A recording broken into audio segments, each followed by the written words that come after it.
Hi, Ade. Okay, let me unmute you. Can you hear me now? Yes. Oh, okay, Thank yes. I couldn't you. hear you before. Good to see you, Shay. Good to see your pretty face too.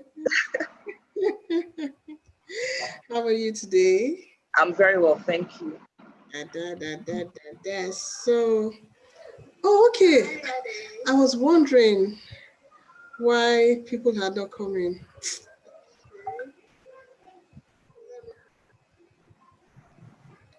Apparently, I had not started the live broadcast. Okay.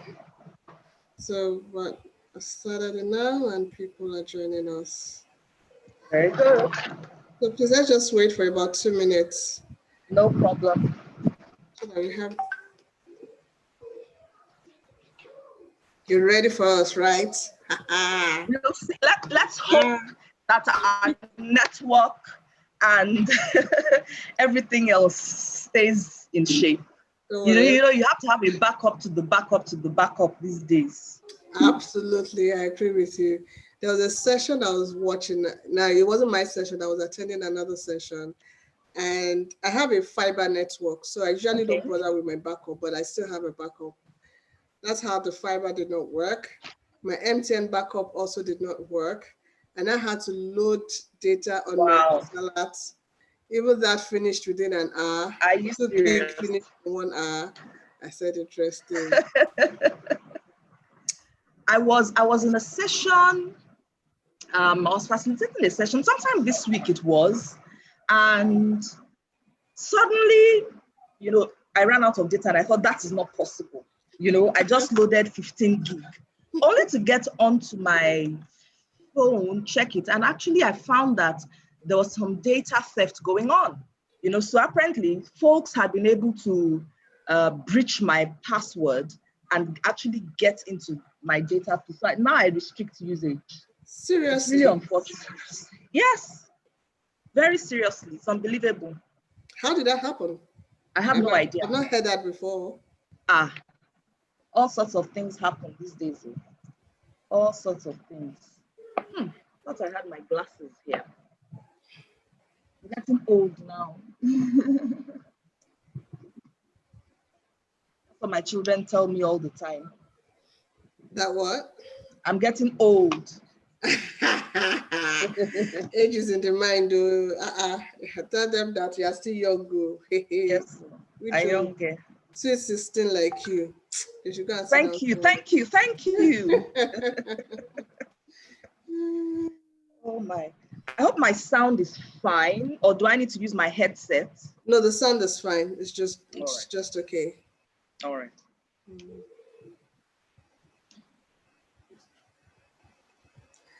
Okay, so I guess we should start. We have about 23 people already. I'm sure the Okay. others will join us. So, good afternoon, ladies. How are you today? Let me send the comments in the chat box. How are you doing today? Infinix S5, we'd like to see your name, or let's know who you are. Okay, yeah, good to know that you're doing great. Good to know. So hey, it's our last Mentor Me session for the program. Oh, yeah. Precious is excited. Precious, I'm suspicious of this excitement. Is it that Is that you're good tired of this? excitement or I'm free excitement? Yeah, exactly.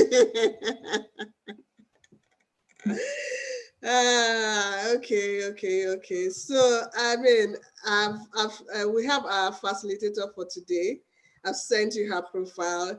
We are so honored and privileged, to have someone of her pedigree, in our midst and facilitating a session on people and change. So, ladies, I know you've been asking me a lot of questions. Just start putting it in the Q&A box.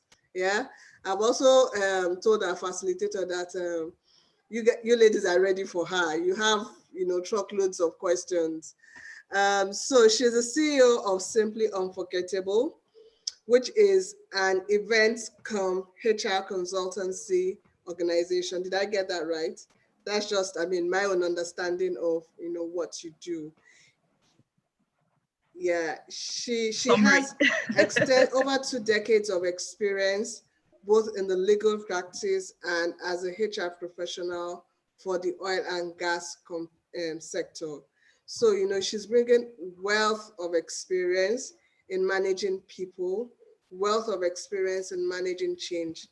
Ladies, I mean, let's get ready. I hope you have your notebooks ready as we listen to Ade Dunu, and I love her name, by the way. Yeah, as we listen to her speak. But before we even start with your session, can you just share with us how did you leave such a high-profile job? You know, a job that I always get that question. Most people will kill for. Yeah. I mean, not just kill one person, but kill quite a number of people for. And then how did you get into the entrepreneurial journey? I mean, take us through that journey and, you know, let's get inspired. Sure. Thanks a lot. First of all, Shea, I have to say thank you very much. It's a real honor to be here. I probably don't need the glasses until I actually have to look at the screen. It reminds me that I'm now moving towards 50. Okay. So, as you did note, I had spent quite a few years in the oil and gas industry. Prior to that, my initial background was in law. I studied law from the Lagos State University and graduated from the Nigerian Law School just over 20 years ago. And then practiced law for a while and absolutely loved it.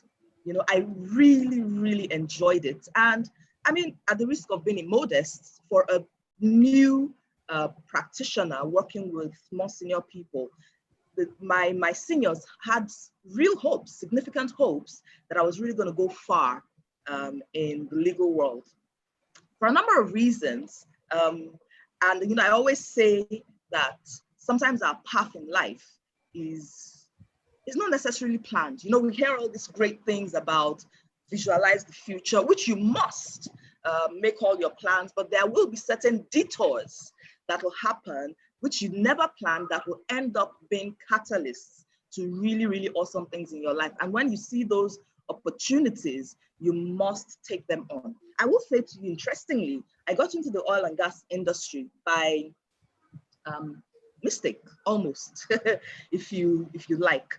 I went in there to provide support to someone for a short while and pretty much just never left. It wasn't a job I actually wanted to do, but I needed to help my sister-in-law because she was going abroad for a bit and she was in this job and she had been asked to, they said, you know, we really trust you. Can you bring in someone who can support in this role while you are out? And she never came back. And they basically said, Ade, we don't want you to leave. You need to stay here. And I was so, I didn't actually want to do the job because I felt it was a job that was beneath me, you know. And many times we talk about the fact that sometimes there's something called temporary parking in life, where you sometimes have to shift to a certain place. It looks like you are parking in a spot that is not necessarily where you want to be, but you need to do that sometimes to move ahead. So that's pretty much how I got into the oil and gas industry. And into HR is a different story. So I spent about 15 years in the oil and gas industry. My last role was as an HR manager with Adax Petroleum in Nigeria. And I'd done quite a wide range of different HR positions. It was a great job. I really enjoyed it. I enjoyed them all. Why did I leave? I think it was just time. So I have a lot of interests. And at a point I used to ask my husband, how is it possible to enjoy HR with such a passion and at the same time enjoy non-profit management with such a passion? Because for almost 20 years, I've also been director of programs for a faith-based nonprofit. And that's where my interest in events started because we had to pull together a number of events and everything. And one day it just became apparent that I had so many things that I could pull together. And it was becoming not as effective as it could be, continuing to do them while remaining in a full-time job. Was it an easy decision to make? Not at all. I set up my business about 2 years before I left Addax, with the view that, in the long run, this is what's going to happen.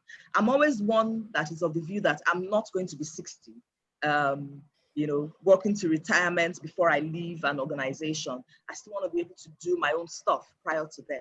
So pretty much that was what it was. Had a conversation with the family, we thought about it and decided, you know what, we can pull the plug, let's do this. And here we are today. How's the journey been? I think as with most new businesses, you have your teething periods. Now, one thing that helped me was that I was quite clear on the fact that my business was going to always look at people development as well as events production. And I was of the view that a merger of these two seemingly disparate, but actually very similar areas I usually say, the way I put it is that they can contribute to more than the sum of their parts in developing people, organizations, and communities. So in the early days, I had a lot of advice about, people know you as an HR person. Nobody knows you as an events person. They're not going to take you seriously. On the other side, if you focus on events, HR people are not going to take you seriously. They're going to think she doesn't know what she's doing and all that. But my vision was very clear to me. But what did I do with the feedback that people were giving me? I had to then ask myself, how do I need to position the brand of this business so that it is clear what we are trying to achieve? So my answer was not to ignore what they were saying, because this was people's perception are their realities, and this was my market. So I had to make sure, and my AWEC journey was absolutely extremely crucial and came at a very, very opportune time to help think through this process as well. Because for a lot of us, we are either technical experts, so we're used to managing people, but in the long run, the final buck for how the business does or not does not sit on our table. So it's a pretty different ball game when you step out of that space into a space where not only are you responsible for the people, you're also responsible for how those people eat, if you get my point. Yes, so and how their families to eat. And how their families eat, so it's been a challenging experience, but it's been exhilarating. I think that's the only way I can put it. I absolutely love what I do. It's quite surprising. Sometimes I stand back and I'm shocked at the amount of business that we actually have in our plate within 2 years. I left Addax Petroleum at the end of 2019. This is middle of 2021. Yes, at the end of 2019. No, 2019 is last year. Oh, sorry, was 2019? We're in 2020. We're not yet in 2021. That's at the end of 2018, excuse me. Thank you very much. At the end of 2018. So we spent 2019, 2020, just about 2 years. And it's been a really, really awesome journey. We've had some really big breaks. And one thing that I have learned is the power of relationships. You cannot overemphasize the power of relationships. Some of the business lines that we work now, because we have a lot of partnerships, were basically people calling me up and say, "Oh, Ade, I hear you've left Addax. There's this stuff that immediately I saw it, I thought Ade would be great at this. She would love this piece of work, but she's still with Addax." And then somebody told me you'd left, and I thought and some of them were really spot on. And you know what the funny thing was? these, at least two of those people, were people that were my vendors when I was at Adax Petroleum. So these were people that, these were people that I gave work to. I didn't know them from anywhere. Their work was good. We did work. And then 5, 6, 7 years later, they have left Adax and they're calling up and saying, Ade, I think this would be great. And I can tell you at least 2 of those have been real catalysts for our business. So if there's a couple of things that I can take away from our journey so far, one is clarity. You have to be clear on what your business is. It has to be something that you are passionate about, because there are times, I'll tell you, sometimes I don't sleep for 36 hours at a stretch. And somebody was asking me yesterday, how is this even possible? It's not healthy necessarily, but sometimes when you're building something, that would happen. And I'm sure it has happened to many of us who are in this entrepreneurship journey. And one of the things that we need to do, of course, is also learn to take care of ourselves, such that those sorts of insomnia stretches do not happen very much. So clarity of vision, feedback, which may not necessarily change your course, but will help you refocus it, refine it, and communicate it better. I can say to you that I have learned how to communicate my business better. The vision is, it's clearer in the way I communicate it significantly than when I started it. Okay, so those 2 things. And thirdly, the power of relationships, especially when you think you are in the position of power. How you treat people at that time could make a big difference to how things pan out. And we'll probably talk a bit more about this when we start talking about managing the people that work for us, even now. So I hope that answered the question, Shay. Yes, it did. And, I also wanted to say that I can relate very much to, when you tell people that, your organization is about events and HR, because I remember the night when we were in the hotel in Tanzania that we had that chit chat. Okay, and when you were, telling me about your business, and I'm sure immediately you said it, for the first 2 minutes, I went blank. And I'm like, okay, so I've been in HR for almost 2 decades, and this is a new one. HR and events, what on earth is she up to? It was not clear. I didn't understand it. But over the months, as I've seen what you do, especially with Asylum, I'm beginning to understand it better. I'm beginning to say, wow, so this girl had foresight and she had vision. I just could not tap into the vision or see what she was saying. So I very much, allude to the part of clarity, and persistence in what you have a call to do. So thank you very much for that. And well done, really well done. Thank you, Shay. Thank you very much. I find it difficult to believe that you've just been in business for such a short while and then you're doing such. Oh dear, I'm losing you now. I don't know if it's a network problem or it's my. Can you hear me now? Okay, I think I can hear you now. Okay, so maybe the network went off. I said it's difficult to believe that you've just been in business for such a short period. I thought you've been in it for years.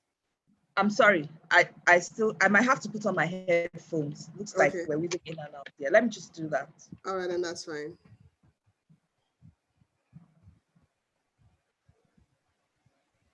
One minute, please. That's fine.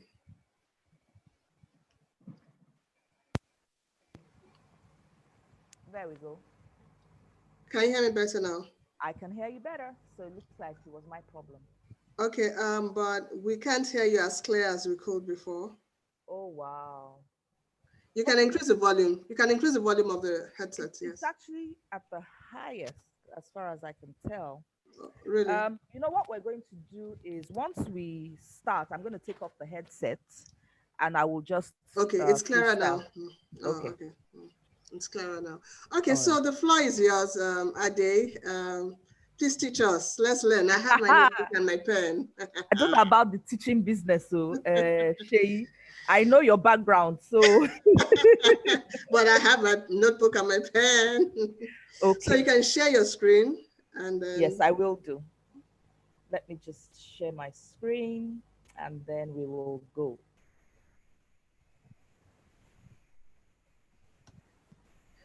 so Emanuela says, and today's facilitator is so beautiful. Oh, you just made my weekend. Thank you, Emanuela. Thank you very much. Okay, so let's have the slideshow. All right, Yes. ladies, once again, thank you very much. I hope I'm clear and visible. Yes. I am. Okay, very good. And once again, thank you, Shay. It's a real honor to be here. I understand I'm speaking to women from across the continent.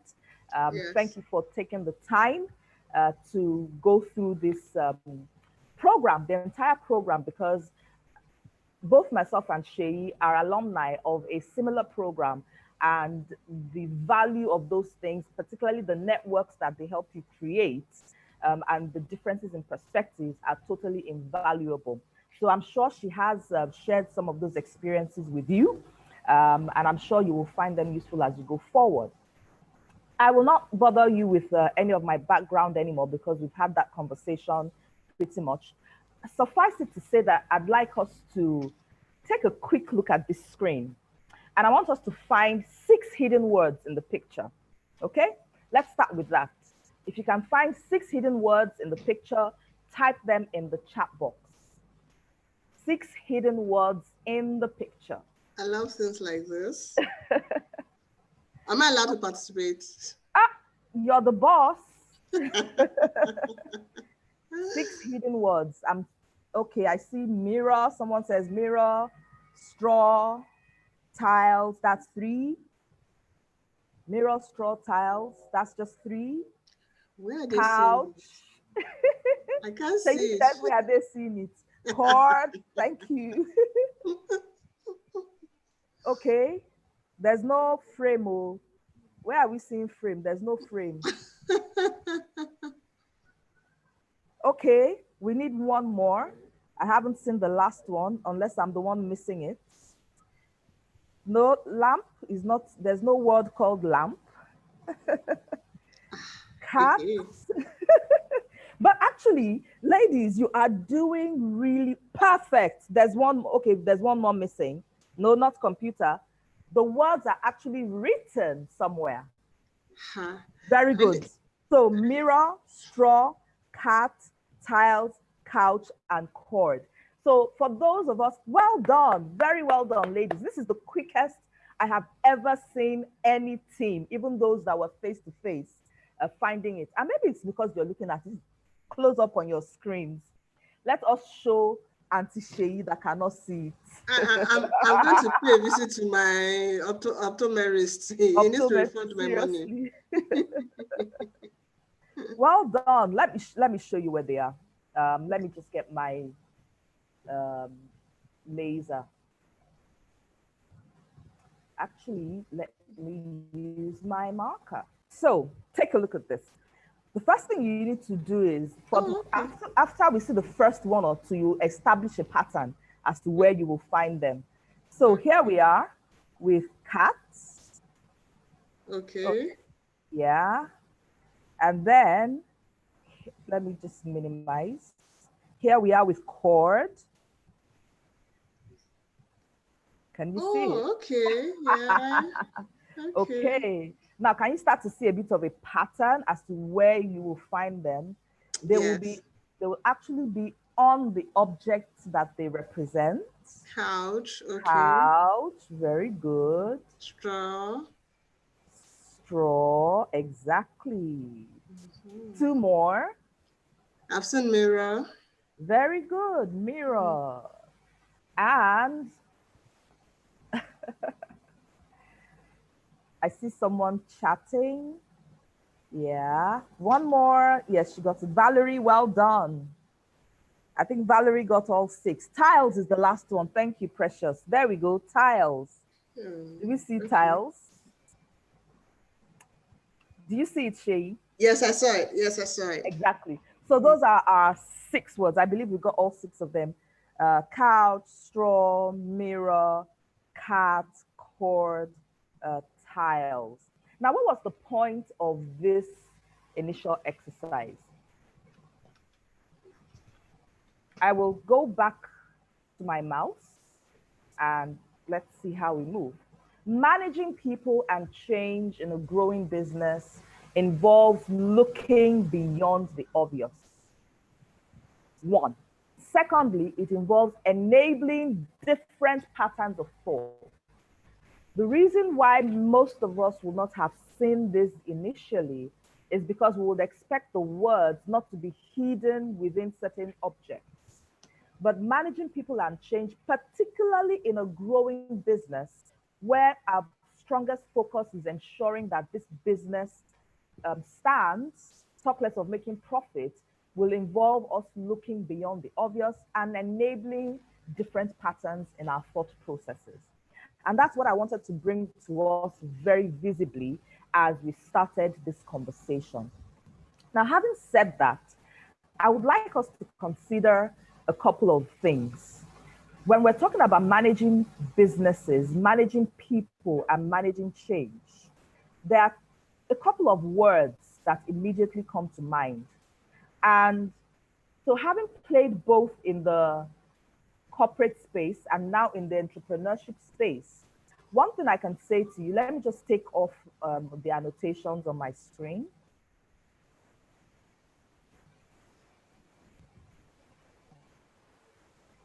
Okay, one thing I can say to you is that managing people properly and correctly is as important in a multi-billion-dollar business as it is in a one-room business. In fact, less than one room, because many of us start off our business in our house.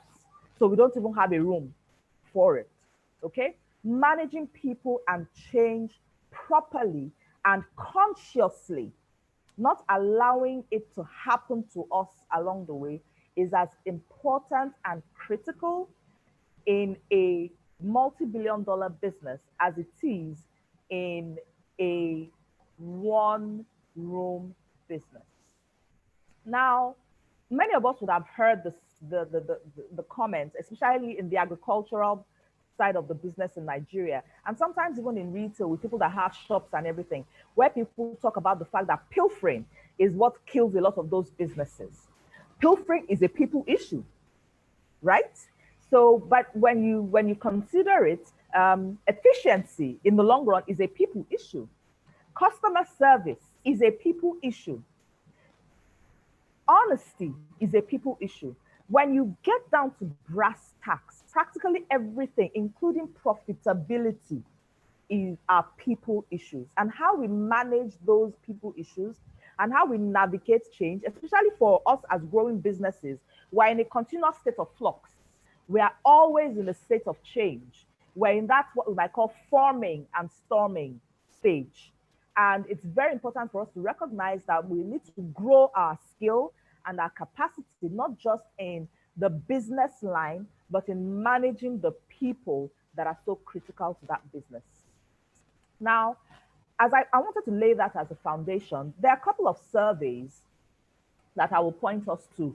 You can take a look at the Deloitte Human Capital Trends Survey for 2016, there are a couple of other surveys, but there's some information that is very, very clear. They surveyed thousands of executive level respondents across different types of businesses, and the outcome was the same. In survey one, which is at the top of my screen, 87% of those respondents said that culture is important. More than half of them say culture is very important. 87% of those who say culture is very important in business development and growth, 87% of those are in Africa. So it is very, very clear that across Africa, there seems to be this understanding that the culture issue, which is clearly a people issue, is critical to growing our businesses. Now, the question I would ask is, for us in Pan-African Women's Entrepreneurship Network, do we recognize that as I am building profitability, it is important for me to build culture? We'll talk more about that in a moment.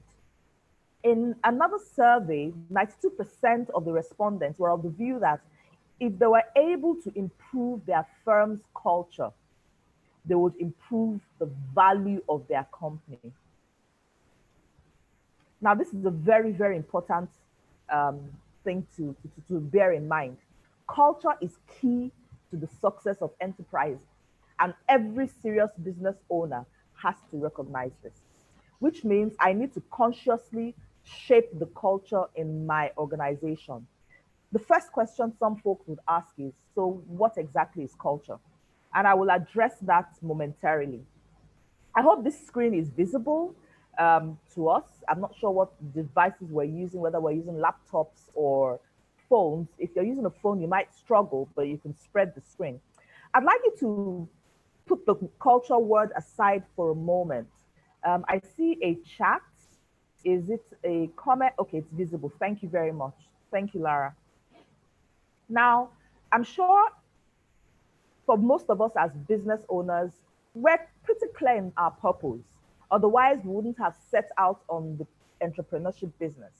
I know that for some of us as well in this part of the world, and frankly, many parts of the world, we get into business by accident. Similar to how I got into HR by accident. We get into business by accident, perhaps because we have to stay home to care for children or aged parents, or we haven't gotten the type of job that we want to in the location that works for us.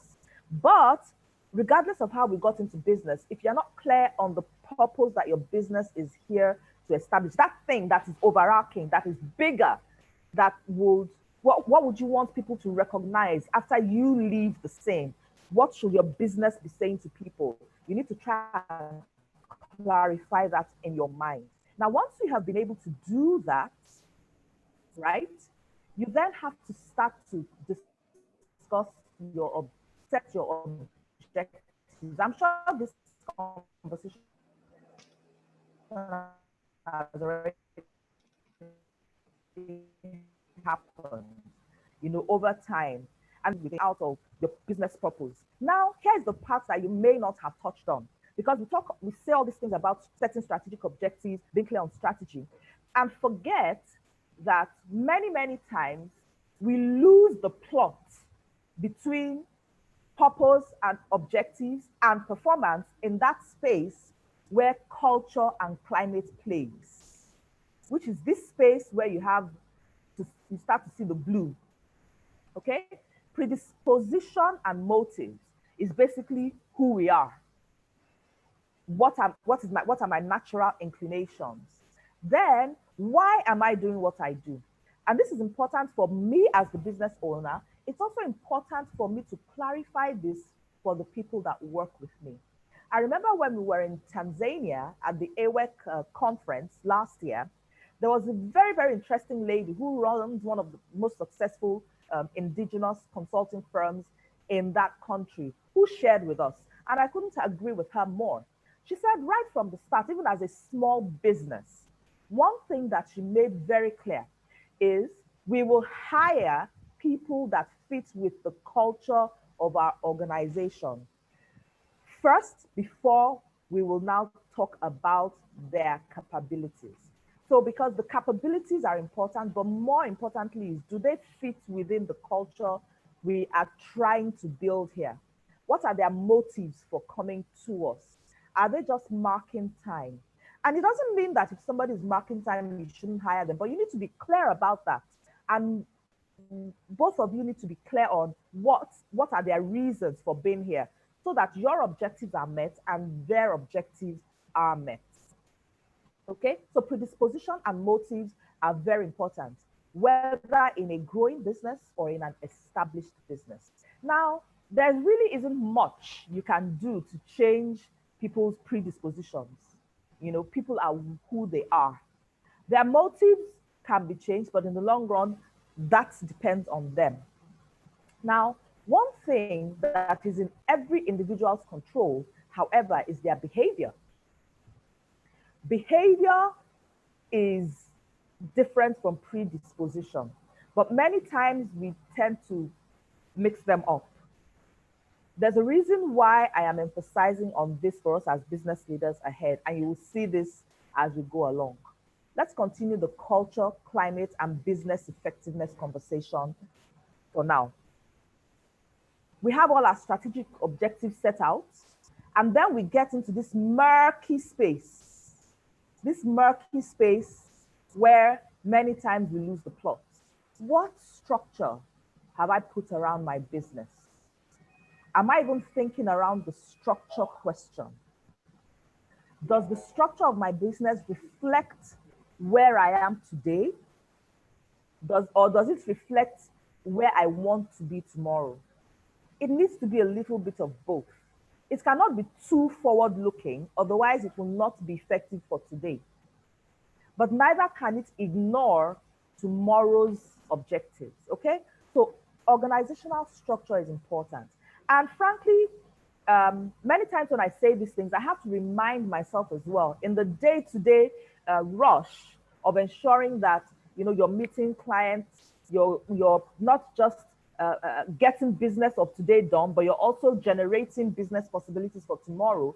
It's very easy to forget that if you do not have your structure right, you are going to have significant problems in the future.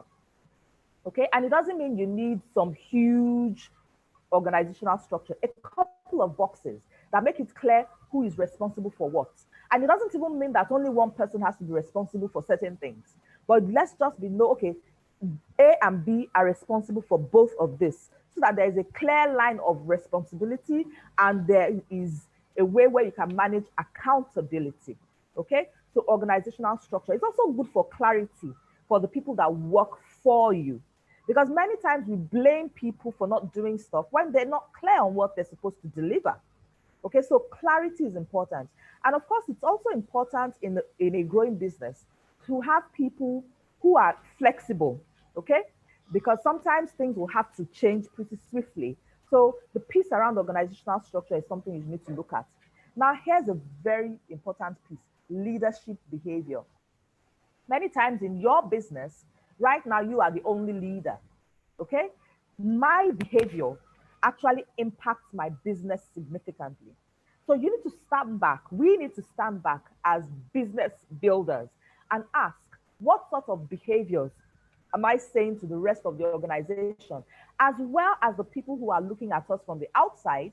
What are we saying is okay? Leadership behavior actually is a key determinant of the business climate, okay? Then, of course, the business processes. Many times, sometimes there's a tendency to either go overboard for new businesses or have nothing at all. And I know this is also one of the conversations that we're not everybody agreed on them or not during our AWEC days. But one thing that I think we all agreed on is that business processes will be very, very useful to any business in its infancy or in its growth, but do not over-design at the start. Now, this entire gamut of structure, behaviors, and processes actually define your culture. And what exactly is the culture? The culture is how things are done in your organization. How are things done in this business? That's essentially what your culture is. So anyone who walks into your organization will start to behave in a particular way because they recognize and see, oh, this is how things are done here. Is the culture, are you driving the culture of your organization, or is the culture of your organization evolving? It will be a bit of both. It will be a bit of both, but it's important that you need to note that for you to define your business clearly, you need to be actively managing the sort of culture, such that you don't have, maybe, for example, a culture of lying. And sometimes we enable a culture of lying by not applying consequence management or not rewarding honesty. So those are all the things that build into culture. Sometimes when we do not recognize superior performance, we basically say, oh, it doesn't matter. We can all just coast and it's not going to make any difference. When we don't differentiate performance, there's a particular type of culture that we are enabling. So that culture piece is really, really critical. and it feeds into the business climate. Remember, we are discussing managing people and managing change. And we are discussing the importance of culture and climate. Climate is how does it feel to work here? Culture is how are things done here? Climate is how does it feel to work here?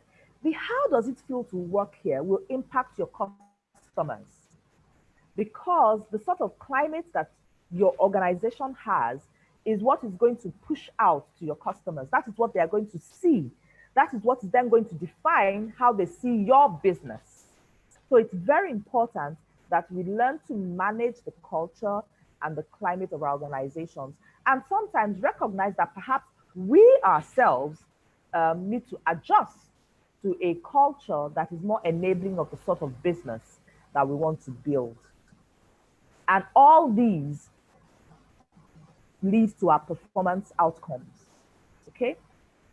Seyi, I would appreciate if you would let me know when I should be about 10 minutes winding down, Okay. so that we can then take all the necessary questions.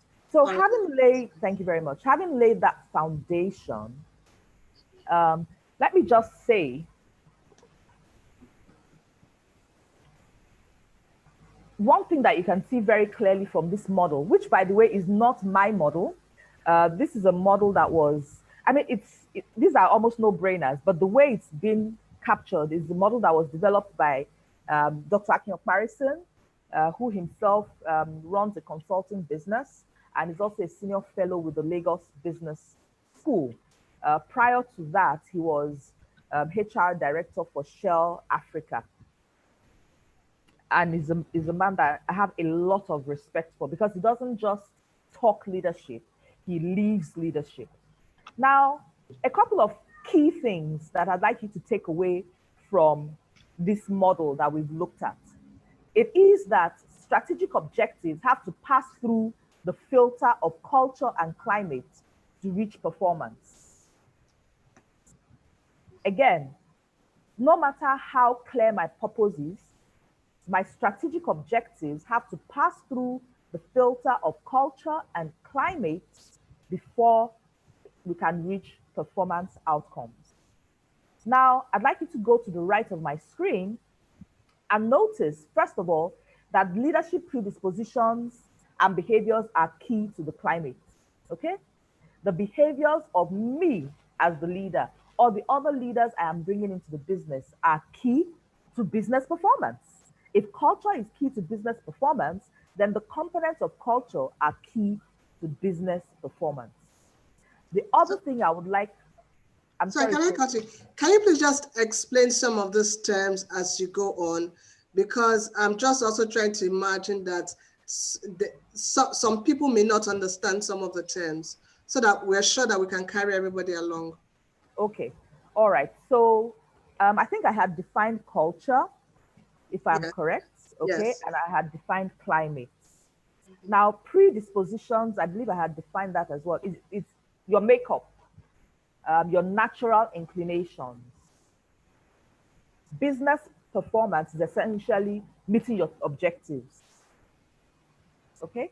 I think pretty much those are really the only words. Okay, I see somebody there's in the chat. Let's see if there's anything else I need to pay attention to. Okay. All right. Thank you. So again, culture is how things are done within your organization. Climate is how it feels, not just to your employees, but to the customer. What do your customers encounter when they come to you? Do they see you as an efficient organization? Do they see you as a people-friendly organization? Or do they see you as an efficient? Take, for example, let's take two organizations and to explain culture and climate. Some of us will be familiar with Walmart.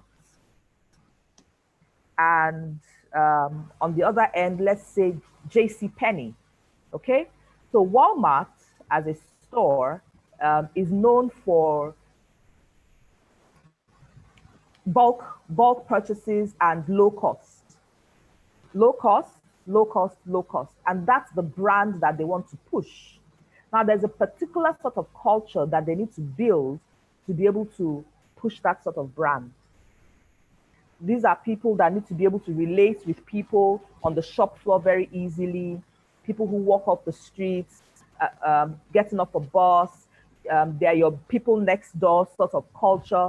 That's the sort of climate that you also want to enable. Now let's go to a Harrods, for example. Harrods is targeting high-end, very, very rich people. The sort of culture or climate that Harrods will need to build within its organization will need to fit that sort of customer orientation. I hope that makes it a bit clearer using those two examples. Thank you very much. Okay, and the leader, thank you for pulling me back, Sheyi. I forgot I wasn't speaking to HR people. Yeah. Thank you. Okay, so the leader of the organization is critical to defining that culture and the sort of climate and ensuring that that spreads through the organization from the beginning. And if you don't start it from the beginning, when people come, they're already used to a particular way of doing things. It's more difficult to get them to do it the way you want it done. Okay? So, because leadership is so critical to this conversation, we're going to focus quite a bit on leadership over the next couple of slides. Okay?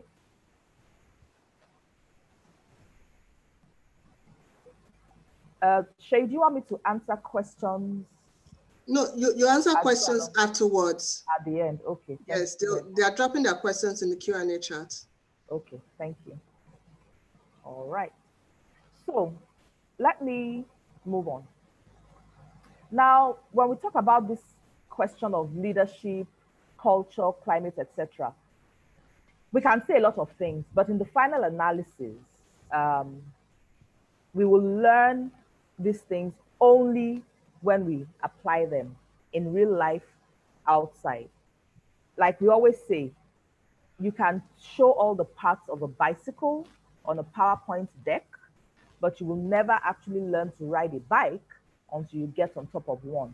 What am I saying? It means that no matter what we say in these conversations, we need to take the learnings from these conversations into our businesses.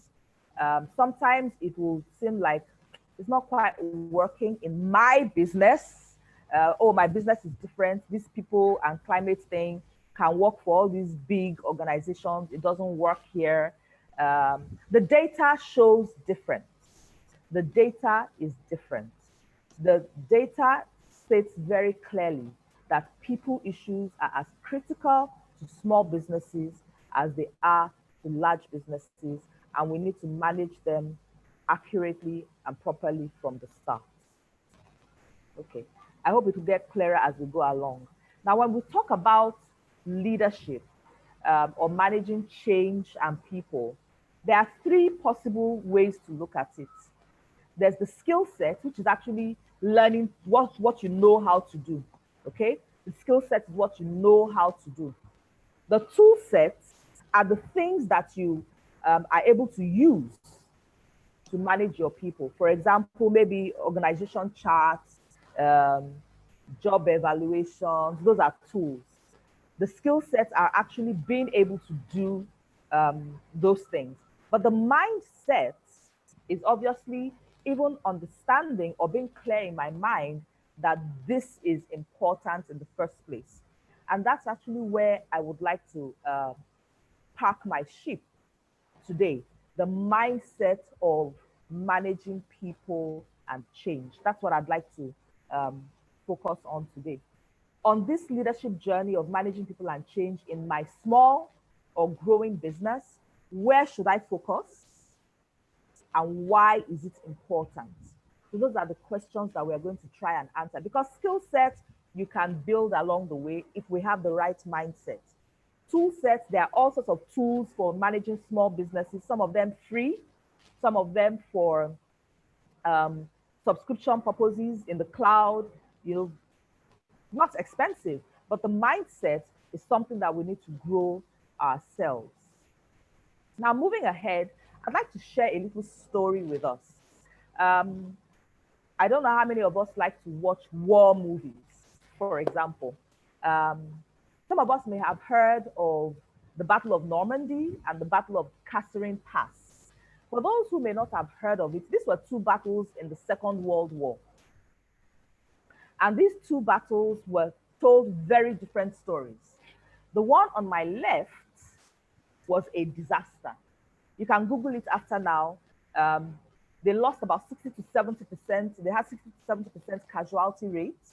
It took place in Africa, and it was a disaster for the Allied forces. The Allied forces were the forces of the free world, if you please.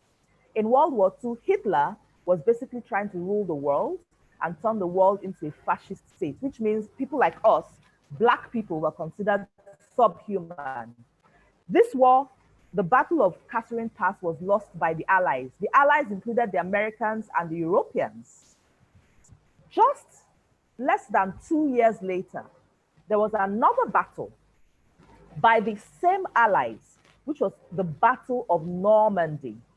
This was the battle that people believe turned the tide of the entire course of World War II.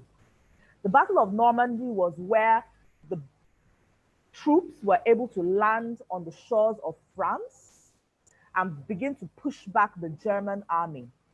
And that incursion eventually led to the fall of Germany, the death of Hitler, and assured the freedom of the free world. Why am I telling you this story? In one of the battles, you had extreme casualties, a total loss. Same countries, same armies, same men, except the ones that died. The second battle, like I said, same country, same armies, same men, except the ones that died. The only difference in the two battles was that the person who was at the helm of leadership of those battles was different. When the Allies lost the Battle of Catherine Pass, they brought in a new general to lead the Allied forces.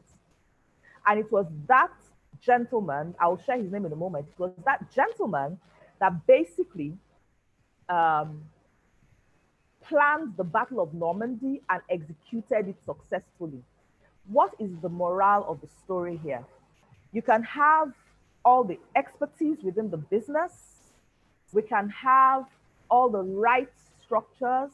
In the final analysis, the difference in whether we will succeed or fail many times is based on leadership.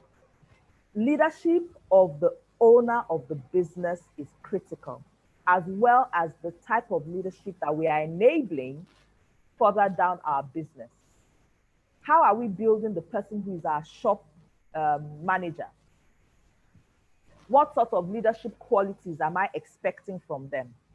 What sort of leadership am I modeling for them?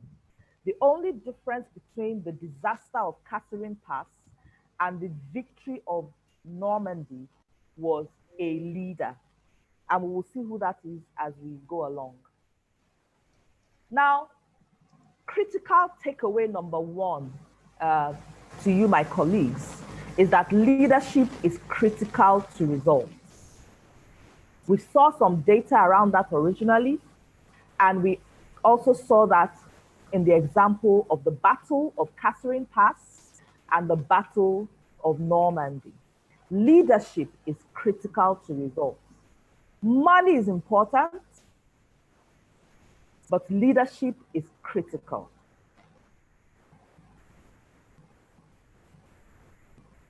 I'm going to skip a couple of things here. I'd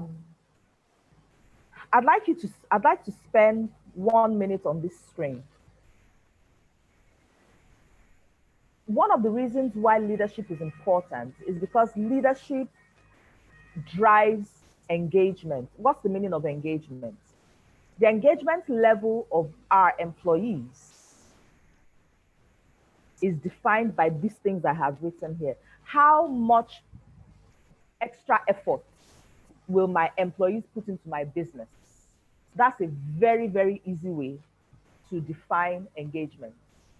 How motivated are they to put discretionary, we call it discretionary effort into the business? And what am I doing to enable that? What I am suggesting to us, sisters, is that the type of leadership I provide consciously and deliberately, and that I encourage other people to provide, is critical to this engagement. And why is engagement important?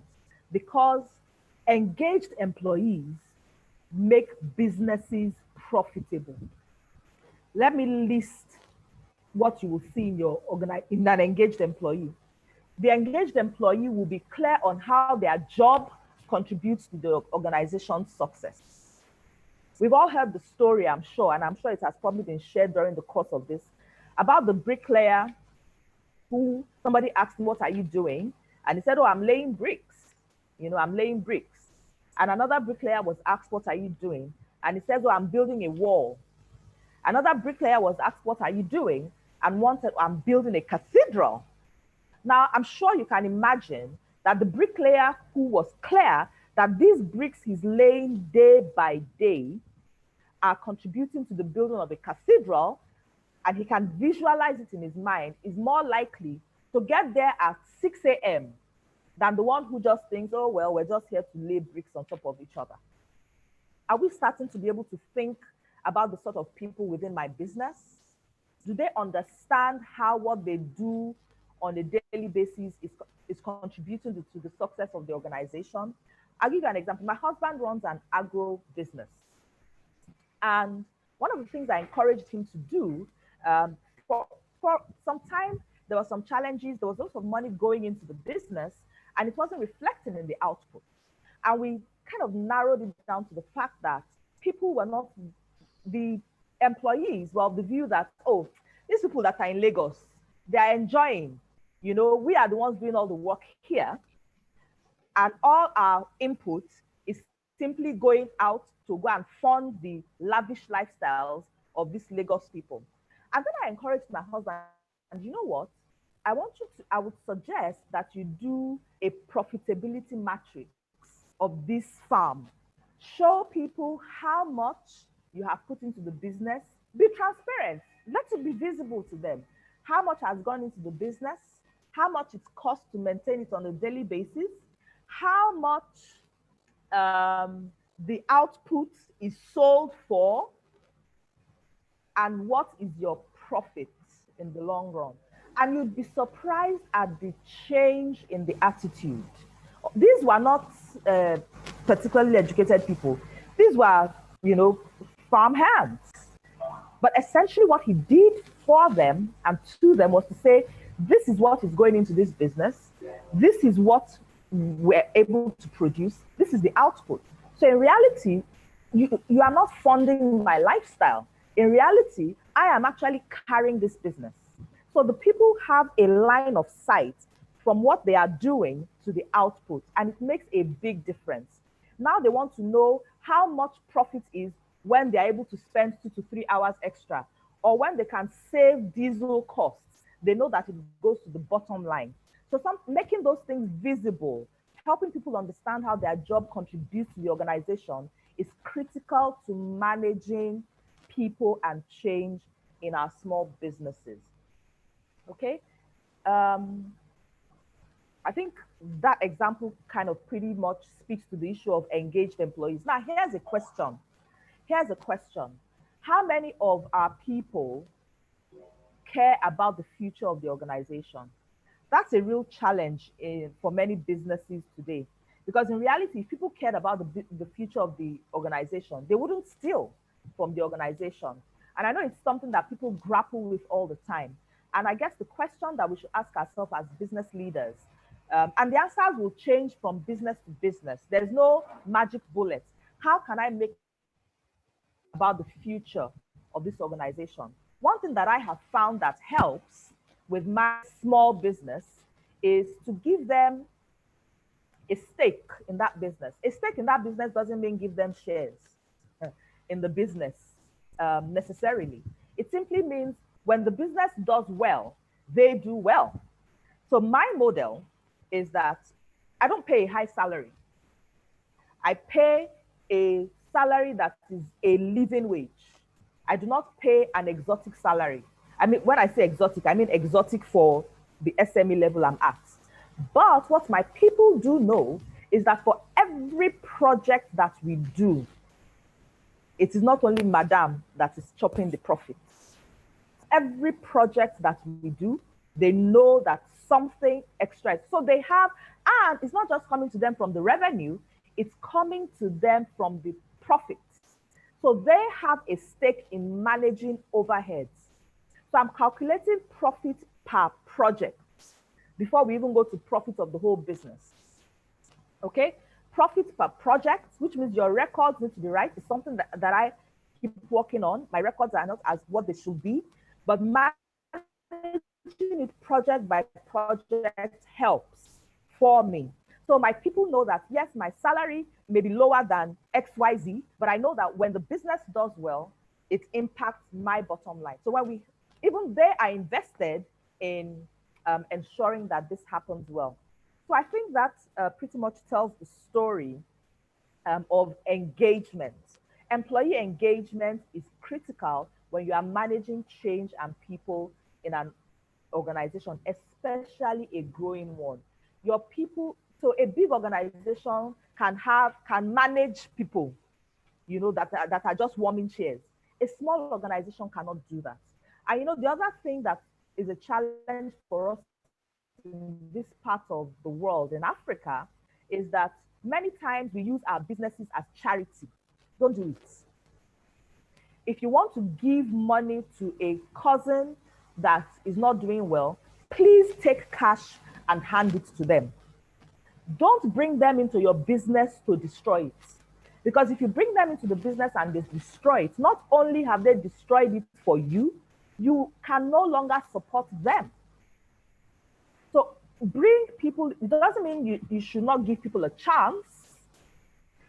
Give people a chance, but ensure that you do not mortgage the future of your business to maintain family relationships. There's a fine line to toe here. There's something we used to call in the corporate world, putting people in Siberia, okay? So this person is just there. He may be earning a lot of money, but we all know that he's not in this business. He just has a name that he's alive, but he's not, okay? So if you can afford to put them in Siberia because they are an in-law, and if you pull them out of the business, it's all sorts of problems, then you can do so.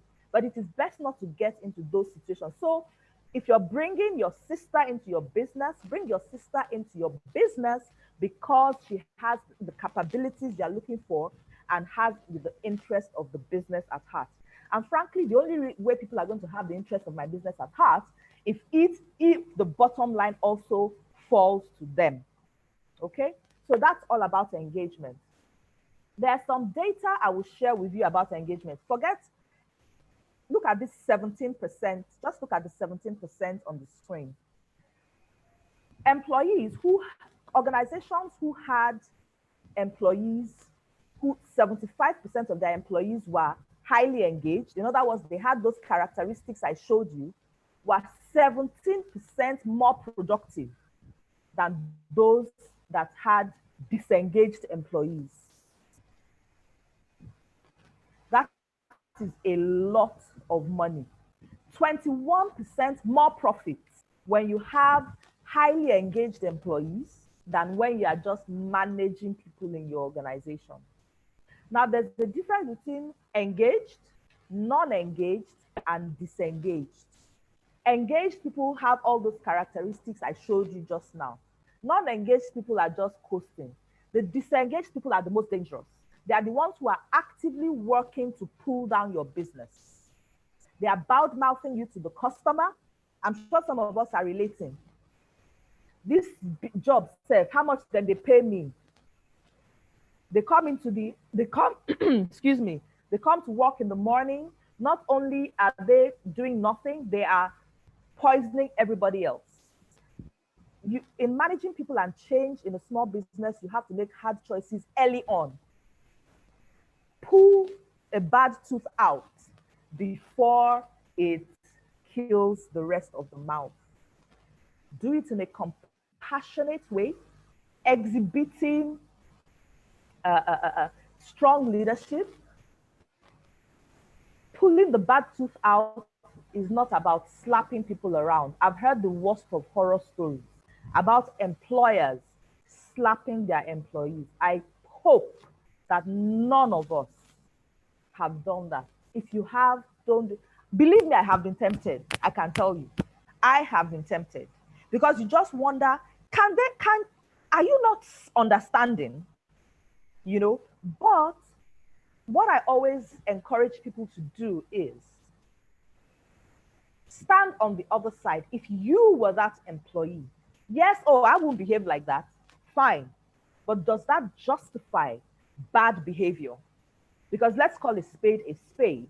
If as a leader, I am modeling certain types of behavior to my employees, that is the culture I am building in the organization. And that is the sort of thing. There are some organizations in this country from the 20 plus thereabouts ago. I said, I will never work for this organization. I don't want to mention names. I will never work for this organization if it is the last job left in Nigeria. Okay? And thank God I didn't have to make that choice. There are people who had to make those choices and left those. I've had people who worked for those organizations and left those organizations badly bruised. Do we want to create those sorts of cultures in our organizations? I think not. Not just because it is bad for the morale, but because it is bad for the bottom line of the business.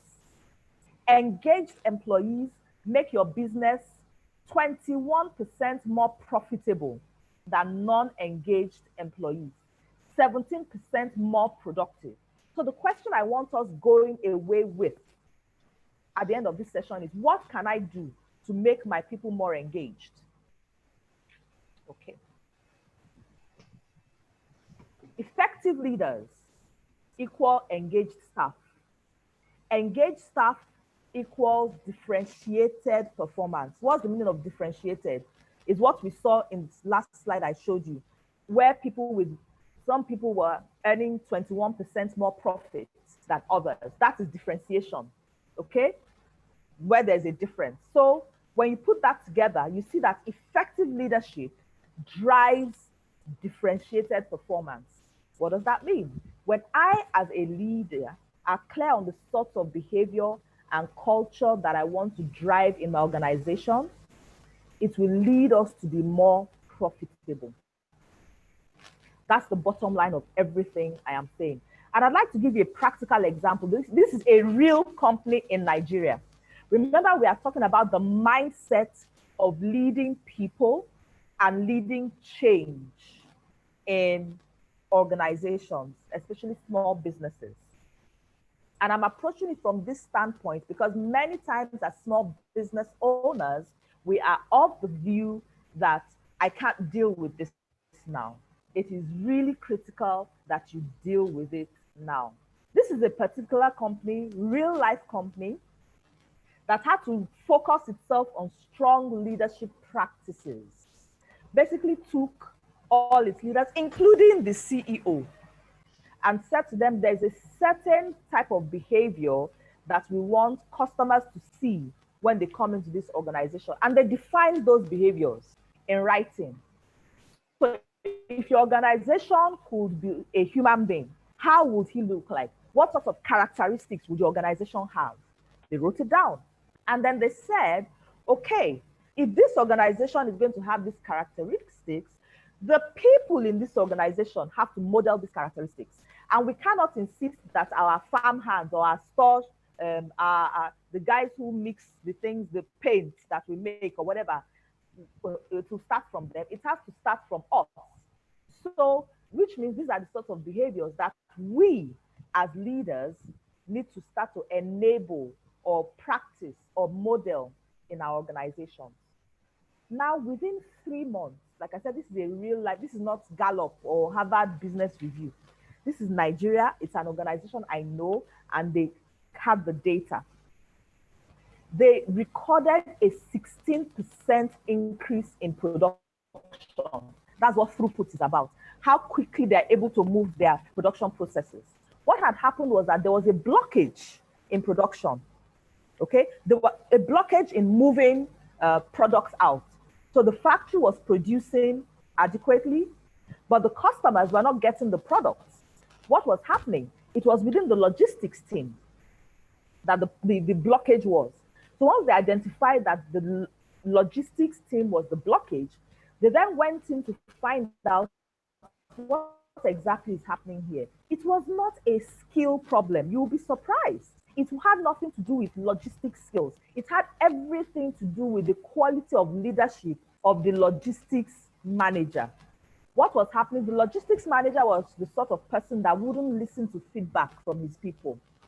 Everything he said was all correct. So his people, when they saw things going wrong, they just kept quiet. So your guy is always correct. When we tell him, he slaps us around the head with it. So they just wouldn't tell him when anything was going wrong. What did they do? They took that manager and basically worked with him on certain behaviors. He was extremely skeptical at first, but they told him, try it. Try and change these behaviors and let us see how it works. They came back and reported a radical improvement within that department. Within 3 months, they had a 16% increase in how they were able to move goods from their factory to their customers. What did they then have? Happy customers. They had happy customers because they had people, staff in a logistics department that were more engaged, which means they bought in more into the vision of the organization. They would put in extra effort. When they saw something going wrong, they would raise it.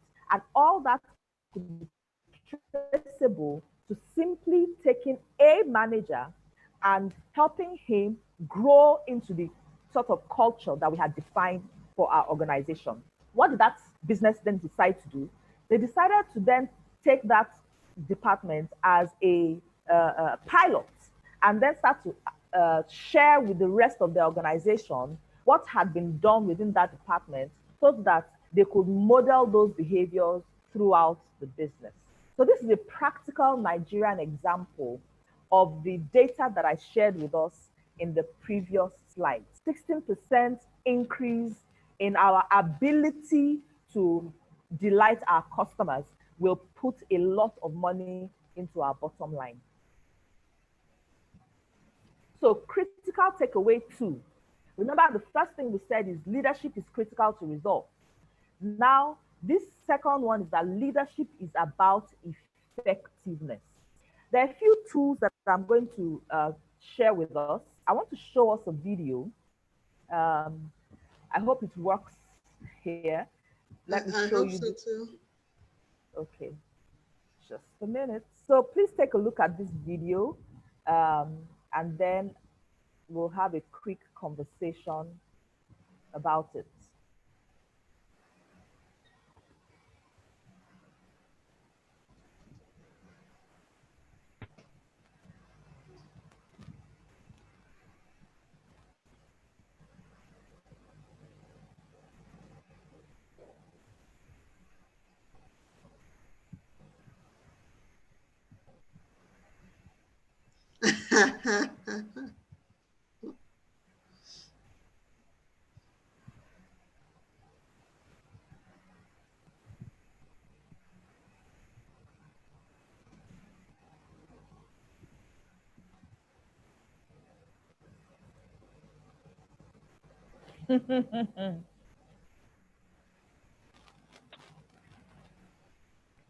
Okay, so I'm going to, yeah, exactly, the boy that ran backwards. Somebody noted that, the boy that ran backwards. What has that got to do with our businesses? I'll show us in a minute. I see in the chat, Shay, somebody's saying they cannot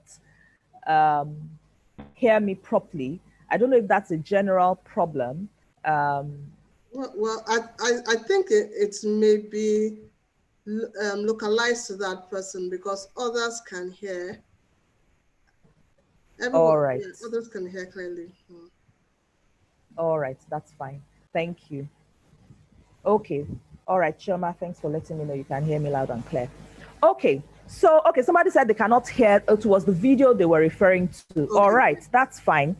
The important thing was more about the visual in the video than the sound.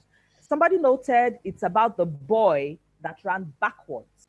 And there are a few things that I'd like us to note. Remember, the takeaway that I want to use this to illustrate to us is about effectiveness. Effectiveness is critical to leadership.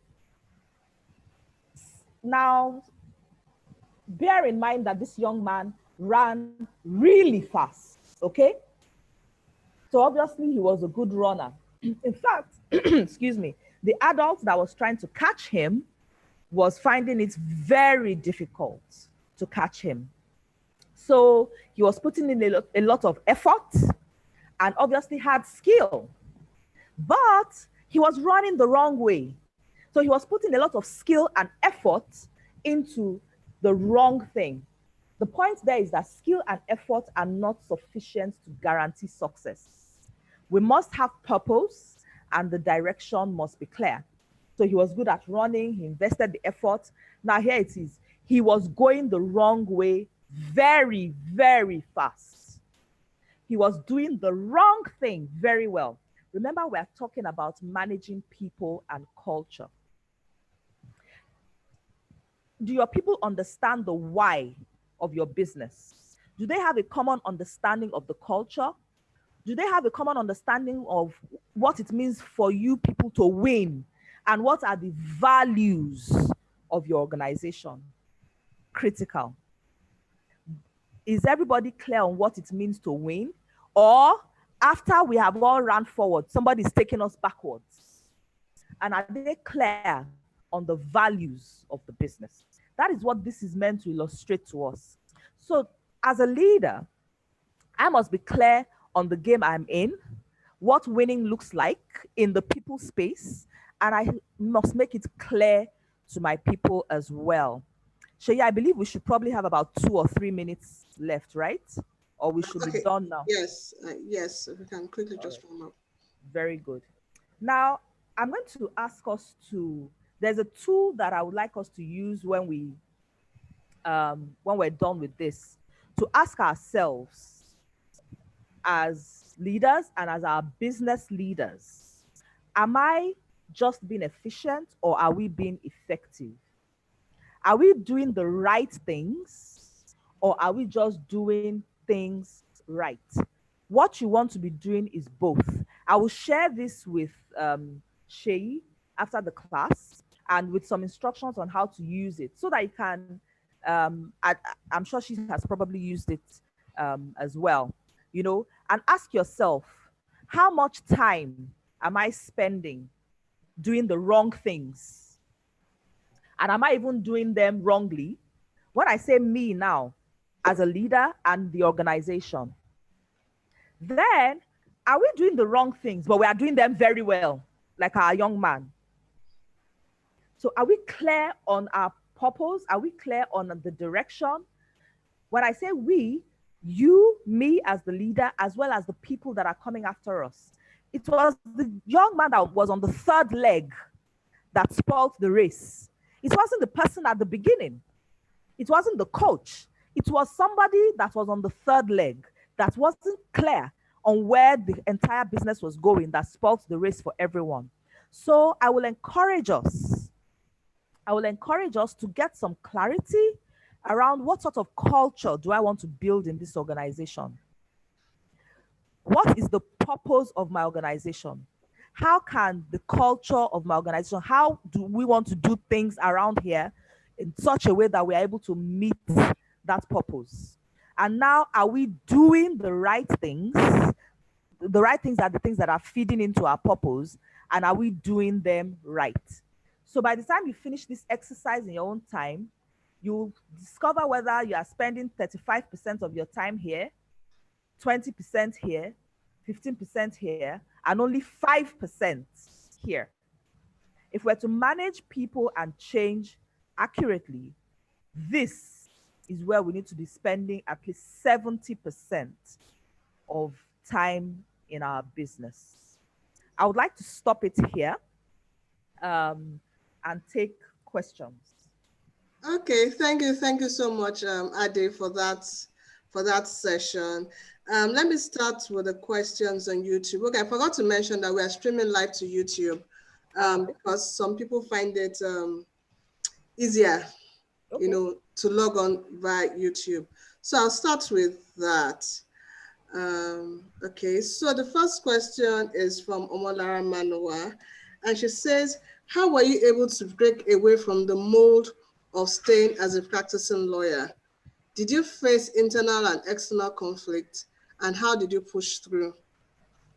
Okay, I mean, so thank you for the question, Omolola, I believe. So I didn't practice for too long, less than 3 years. So I don't know, maybe that helped. But, you know, in terms of conflict, I really don't see a conflict between the practice of law and what I do. In fact, I say to people that I think that I've actually done as well in what I do, apart from the absolute grace of God, because of my legal background. So I mean, I fail to see the conflict. You know, so maybe I fail to see the conflict. I don't know if that helps, but I think that one of the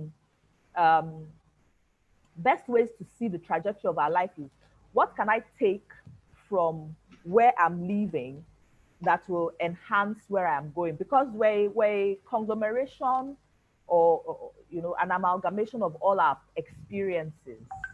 Okay, so let me share this with you. When I was in the university, we had some of us who went to school in the 90s. We remember there was a lot of ASU strikes in those days. And my school, Lagos State University, was in the thick of, you know, those strikes. And for 18 months, we were at home. And during this period, my mom used to run a shop at Alade Market selling ashoke. Okay. And for 18 months, I was going with my mom, law students. I was going with my mom to her ashoke shop at Alade Market to sell. At a point, my mom would let me go off first. She would be at home. So basically, I was graduating from apprentice to store manager, to assistant manager, exactly. Until there are some days she wouldn't even come to the shop at all. Okay? And do you know, folks, I can say this with no iota of doubt. I am 100% sure that 18-month experience with African Pride is a critical element of my ability to grow entrepreneurship. Because even when I was working for an organization, I wasn't working for that organization as an employee.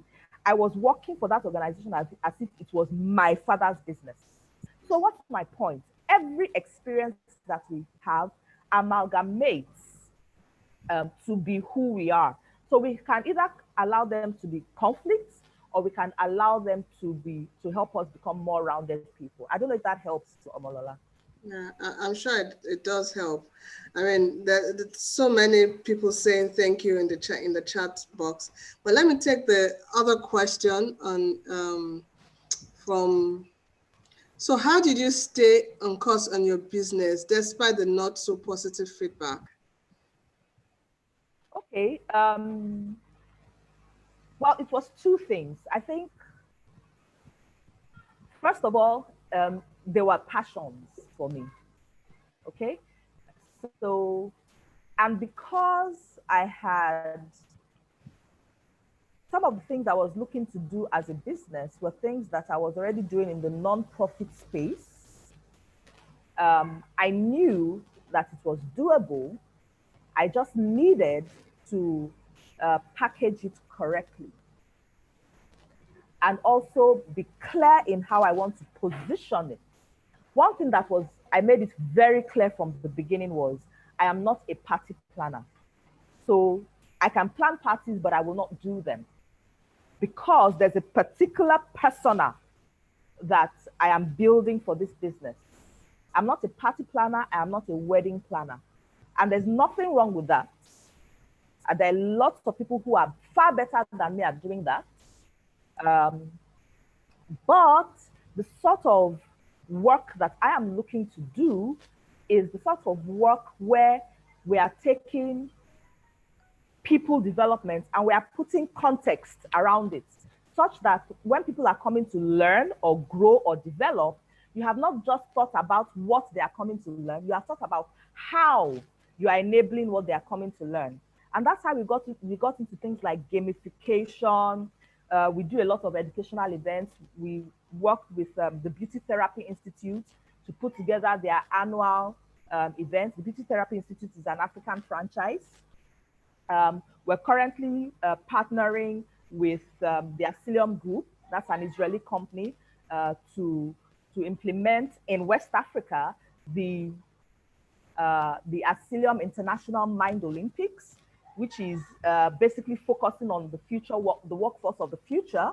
And there are some extras that we have put into it because we have that mindset of we are a people development company that also focuses on ensuring that special events production enables people development. So, for example, we have put together a second stage of that tournament, of that global tournament where they have 22 countries. In West Africa, we have put together a second stage, which we call the West Africa All-Stars Final, which is essentially putting our events, or special events focus to play.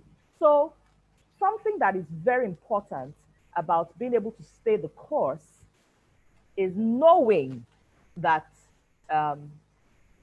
this thing is right. So the question is, how can I make other people see what I'm saying? And I had to change how I communicated as well. I had to change how I communicated very clearly. I also had to ensure that I took feedback. So staying the course doesn't mean that you ignore people, because if nobody understands what you're doing, then nobody's going to buy into your business. Now, how were we making money during those times? I think one of the things that was also I was very fortunate with is that because people know me as an HR person, they will come to me with HR type work. So I would do core HR consulting, and then build certain things around it for them that will help them see. For example, there's a particular oil company right now that we built, I'm trying not to use the particular name of what we built for them, which is essentially a series of learning experiences for the organization. And when we described it to them, they said, oh, let's do a pilot. Now they came back to us just 2 weeks ago and said, you know what? And in this lockdown period, unbelievable. You know what? We want to, can this be done virtually? What you did for us 3 months ago, can this be done virtually? We absolutely loved it. The feedback from our people was great. A couple of my colleagues who were core learning people said, Ade, how did you put? I said, well, it's the special events mindset that enables us put those touches to it. We build it as a project, so those are some of the things that helped us to stay the course. Sometimes you have to take the business you can get and then build around it the extra value add so that people see what you can do, and then educate yourself. Educate, educate, educate. I keep learning every day from what other people are doing and what they should have done that they didn't do. What could be better, etc. I hope that answers the question. Absolutely. And that just ties into the next.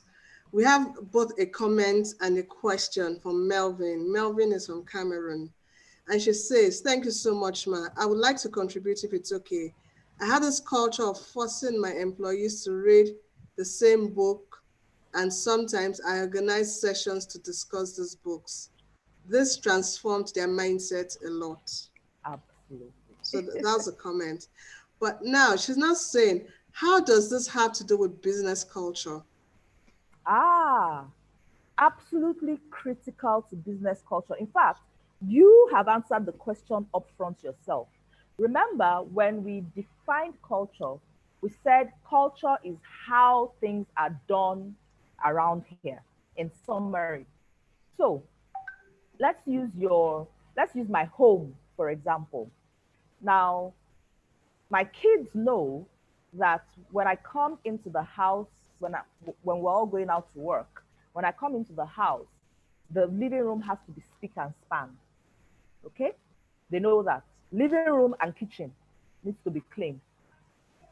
That they know that. Do they always achieve it? They don't. But they have aunties in the house who are like, you might call them sub leaders, who know that when mommy comes back, if the living room and the kitchen are messed up, everybody's going to have a bad evening.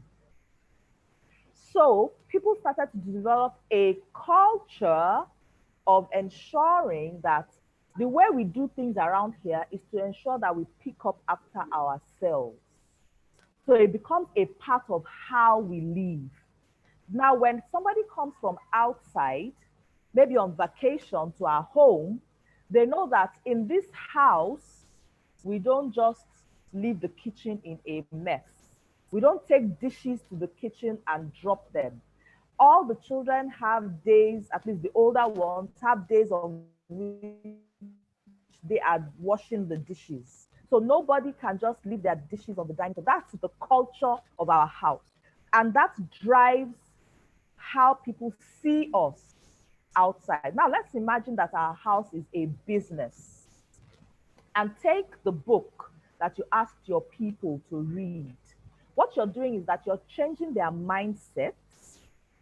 And if there were certain principles that you want your business to thrive upon, you are embedding that mindset in your people. That then builds the culture of your, because culture is actually how all of us behave. That's what the culture is. It's how all of us behave. So when we impact and drive and reward the right behaviors, we are growing the right culture within the organization. The right culture will then determine how successful our organization is, if it is a culture that enables the sort of business that we are trying to build. I hope that answers your question. Yes, that does. And, let me ask a final question, which I know resonates so well with a lot of participants, but maybe they're not just asking. In our environment whereby we need to hire a lot of not so learned employees, a lot of A lot of, artisans. okay, Yeah. okay. How do you manage them? I mean, the engagement thing may not necessarily work for them. Being part of the business may not necessarily work for them. How do you manage these people, especially in situations whereby you find out that they are critical to the success of your business? And, a lot of them have a now mindset. They want to just work for now and get the money for now. So, all that talk of, help me build this business, we are part, it doesn't work with them. How do you manage such categories of people? Okay, so there are two ways I'd like to approach this. First of all, I would like to present a slightly different perspective, um, which is a bit different than saying this engagement thing does not work for artisans. Um, so the education or lack thereof is not what drives engagement. There are highly educated people that are highly disengaged. Okay, um, and there are drivers that are highly engaged. There was a driver that we had in my father's house who was with us for 20 years and practically became a member of the family. I'm sure some of us have nannies for our children who are totally useless or who are um, we have to go after them all the time. But some must have had housekeepers or nannies that were God sent, right? I have had one, okay, or a couple. And these are not necessarily highly educated people. Um, I am of the view that this engagement question, we have to examine it whether for educated people or otherwise. I am the people I was telling you about on my husband's farm, these weren't educated people at all. These were not educated people. Now, does it mean, so the problem is not education or otherwise. The problem actually is the second thing that you pointed at, Shay. It's that now mentality. Just give me my own thing, let me go. You know, that's actually the real problem. And it's apparent in both educated and non-educated people. Now, there's no silver bullet answer to this. I think a lot will depend on one's own circumstances. As much as possible, I try to deal with such people as not making them part of my business, but making them people that um, so the word is not consult, they're like contractors. You know, it's their pay as you go. It's like going to buy something at the market. Okay. Um, they are not integral parts of my business. So, for example, maybe there are people that I may need to buy products from or maybe print things from. So I make sure that I have about 3 or 4 different options because I know that this one may fail. His product is very good, but he may fail me. So have plan B and don't make them an integral part of your business. You know, so that is one thing that might help.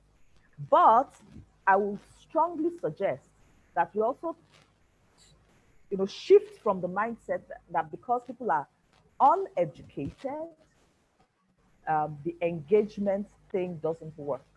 Perhaps we actually don't do it because we have that mindset. I have a mentor who said to me, um, so I got into Asylum game-based learning by using it for adults. And then the opportunity to use this for children came up. And I almost passed it up because I thought to myself, me, children, excuse me. For many years, I'd always said, I cannot teach children. Let me handle my own, but this is workforce of the future. And I had a mentor who had been saying for years, you can teach a child anything, anything at all. The most complicated business principles, you can teach a child. You just have to see how you communicate it. And I have experienced that in real life, in actuality, over the course of the last few weeks, when I have actually been facilitating sessions for 6 to 13-year-olds that are communicating the same principles that we are paid thousands of dollars to communicate to senior business managers.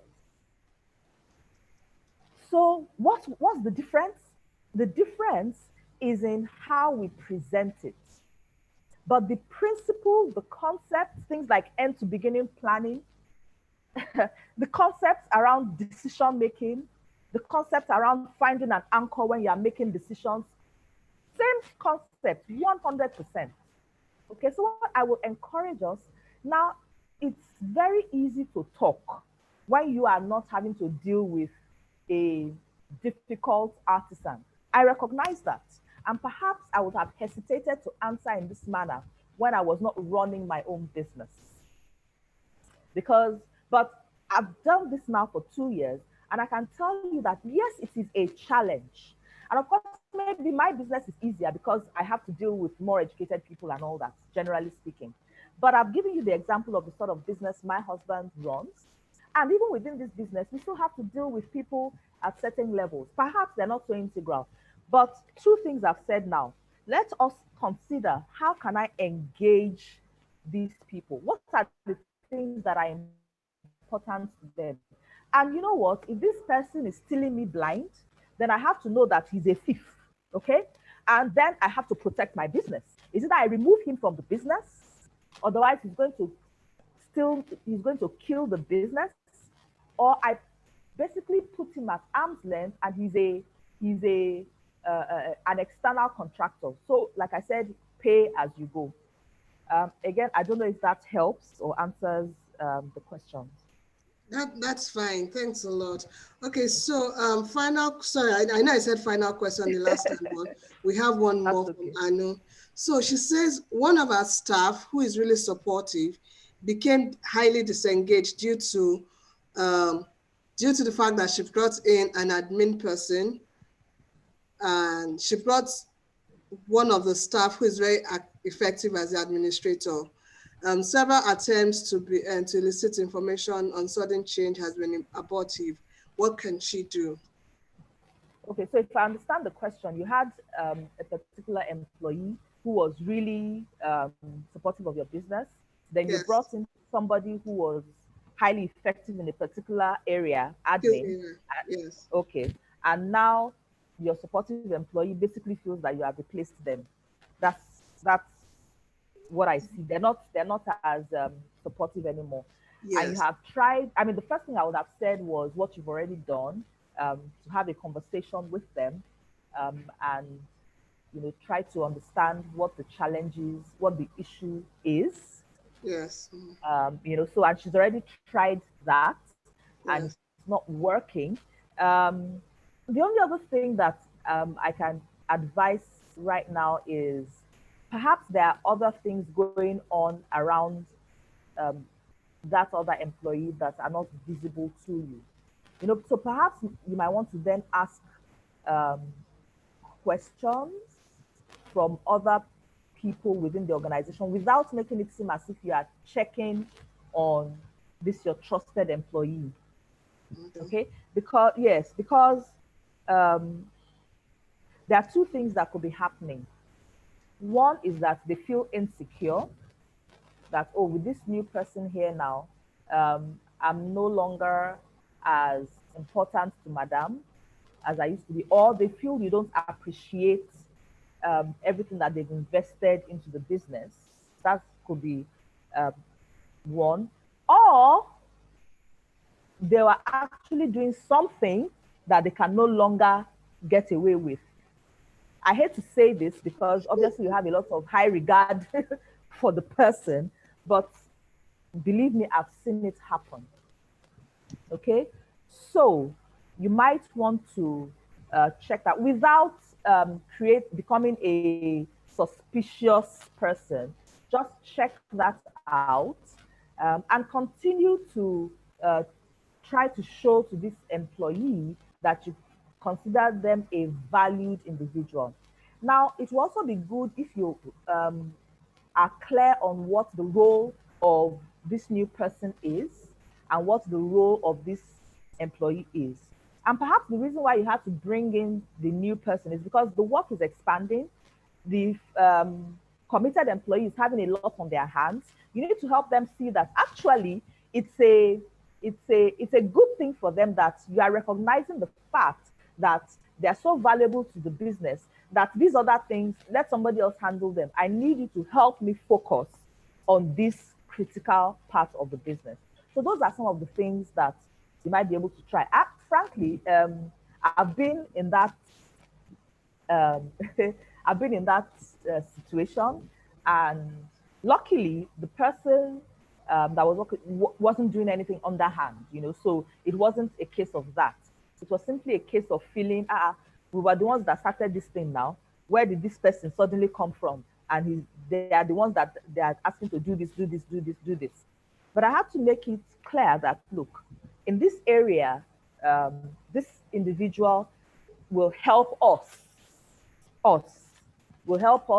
address these issues so that you can focus on this area where, we're needing to do more of this, but there's not as much capacity within our business um, to be able to do it. That's why we've had to bring this person in.